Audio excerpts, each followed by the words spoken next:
Let's take it now to Ogun State, southwest Nigeria, where party faithful of the All Progressives Congress had another chance to take part in the party primaries after several shifts. The exercise, which took place in all the local government areas of the state, saw a large turnout of party members to vote for their preferred candidates. The state governor, Ibikunle Amosun, who voted from Ward 6, Itoko, Abeokuta, praised the resilience of voters for turning out en masse to elect those who will bear the party's flag in the general elections.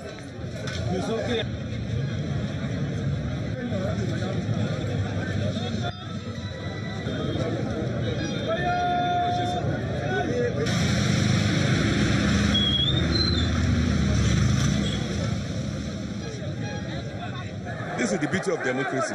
If you know that you have people, come and demonstrate it. I'm happy that they've shown the number of the registered voters, particularly the number of party faithfuls in APC in Ogun State. Even the one that is for INEC, they've shown it. We have about 2.4 million people that are registered voters of INEC. And for our party, we have almost 600,000 people.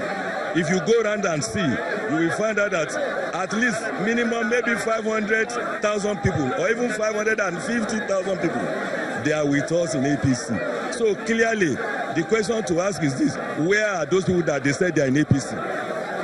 So our people have demonstrated it everywhere, not just this. That's why I said they should do it simultaneously. They are doing it in Kokia, they are doing it in Shagamu, in Ijebu-Ode, in Ilaro, everywhere, so that people can see that our people are resolute, they are determined, and that's what we are doing. Despite all of this, what I call obvious odds stacked against us, everybody is ready for them. The era of sitting down in one hotel in Lagos, writing results. Truth is that none of them, nobody can come on the street of Ogun State to say they are having an election, because they know. Imagine if you have people, you have maybe 2,000 people queuing in one place, and you have about 3-4. You know they cannot even stay. And that is the story everywhere. And the former governor of Cross River State, Donald Duke, has emerged the presidential candidate of the Social Democratic Party, SDP. This is after polling 812 votes to beat his closest contestant, Professor Jerry Gana, who scored 611 votes at the party's primaries in Abuja. Well, over 1,600 delegates from across the 36 states of the Federation and the Federal Capital Territory participated in the process of choosing the SDP presidential flag bearer. The 57-year-old politician, Mr. Donald Duke, was a two-term governor of Cross River State between 1999 and 2007. In his remarks, Mr. Duke urges members to work together as the party prepares to face other political parties in the general elections. We're a far cry from what we ought to be and what we can be. But we know that with the requisite will, with God on our side and as our guide, we will make it. But we cannot do this alone. First of all of us, the 5 of us that aspired for this flag, we must work hand in hand, hand in glove, in tangent to make this happen.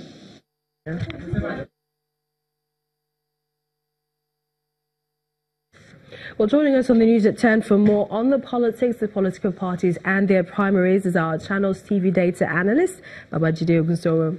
Welcome. Good evening. Good evening.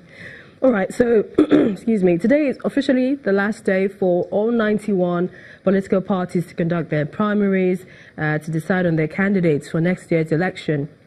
Will next year's election, however, still be dominated by just the two major political parties, talking about the APC and the PDP, or can the new parties win voters to their side? So here's what we should do. We should look at the history, because it's now over 4 decades, approximately 4 decades that we started this presidential journey race.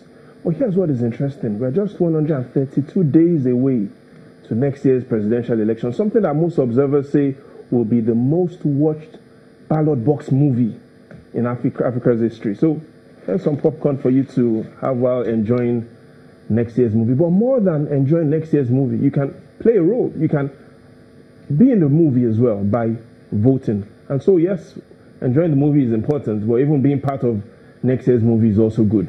But let's look at our history. 1979, we had less than 10 political parties. The NPN and the UPN, the two major political parties in the presidential election had 60% of the 17 million votes that were cast. Now let's fast forward to what happened in 2015. 14 political parties, but the APC and the PDP during the presidential election garnered 99% of the votes. And so we've seen how fewer political parties are dominating the election. Right now we have 91 registered political parties. The question is, which other parties, apart from the APC and the PDP, can play a significant role in the governorship space? We only have 3 political parties right now: ABGA, the APC, and the PDP. So, Millicent, the question we should ask is, what is the challenge with other parties? And we can find the answer in what the professor of leadership, Lee Bowman, says. He says, vision without strategy is just an illusion. And so we have a lot of political parties. Yes, they have a vision, but they don't have that winning strategy. They sometimes complain about they need more funding and they need a clear structure and a clear plan to win. But here's what they need more. They need to have a winning strategy. And without a winning strategy, the APC and the PDP will keep dominating the political space. Let's look at the presidential primaries, that of the People's Democratic Party. Is there any significant insights, especially from the results? Several things. We've seen Alhaji Atiku Abubakar winning by 1,532 votes. But here's the most significant thing. The votes he gathered is more than the combined votes of all the 7 presidential candidates from the Northwest, plus the 3 presidential candidates from the North Central. In simple terms, Atiku gathered more votes than 10 of the presidential candidates combined together. So here's what it means. It means he's been able to make himself nationally relevant among all the delegates. Across all the 6 zones, he got significant number of votes in this election. And so it set the right foundation to have a very keenly contested election next year. Let's not forget that currently there are only 4 men alive that have defeated President Buhari in an election. Goodluck Jonathan and Sambo in 2011, and Obasanjo and Atiku in 2003. So even though there's no guarantee that Atiku would win, we do have a guarantee that next year's election will be very, very close. Let's look at some of the factors perhaps that influence voter behavior during the general elections. What are they? Lots of factors, Melissa, but let's look at 3. First is the zonal strategy. President Buhari won because he had a zonal strategy. He won in the Northwest, North Central, Northeast, and Southwest, 4 zones. Let's look at what happened in 2003 when Atiku and Obasanjo also won. They had a zonal strategy. They won in the North Central, they won in the Southwest, South, and Southeast. So the zonal strategy of the parties will significantly determine what will happen next year. The second is the science of persuasion. How will these parties persuade voters to vote for them? Will it be based on their manifestos or will it be based on several other things? So science of persuasion will play an important role. And the third most important role will be jobs. The NBS tells us that unemployment rate right now is 40%. Listen, that's the worst rate in over half a century. And even though the president as well will be looking at selling and marketing himself across the various areas he's performed, the PDP will try to focus on areas that a lot of young Nigerians are complaining about. So zonal strategy, the science of persuasion, and the messaging will really determine what will happen next year. So apart from the influence of voter behavior, how do we expect other candidates, especially for the elections, what are their chances?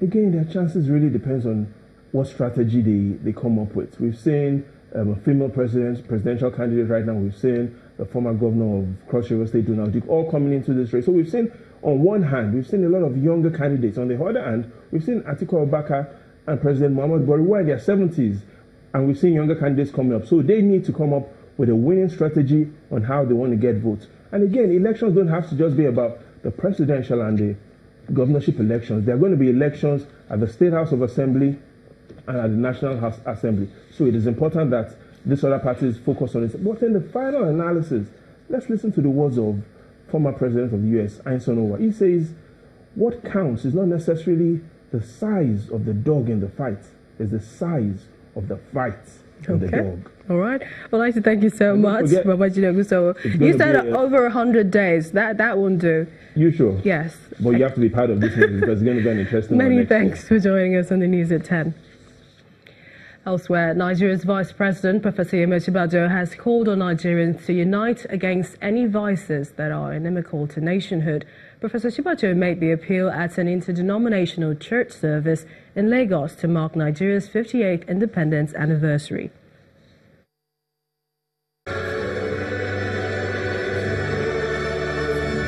The headquarters of the Deeper Life Bible Church, Bagada, plays host to Christians in Lagos in a special Thanksgiving service marking the 58th independence anniversary of Nigeria.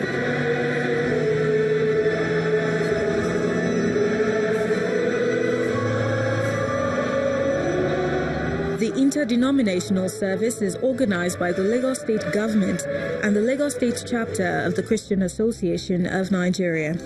It has in attendance the Vice President, Professor Yemi Osinbajo, and the Lagos State Governor, Mr. Akinwumi Ambode, and his wife, among other top government functionaries.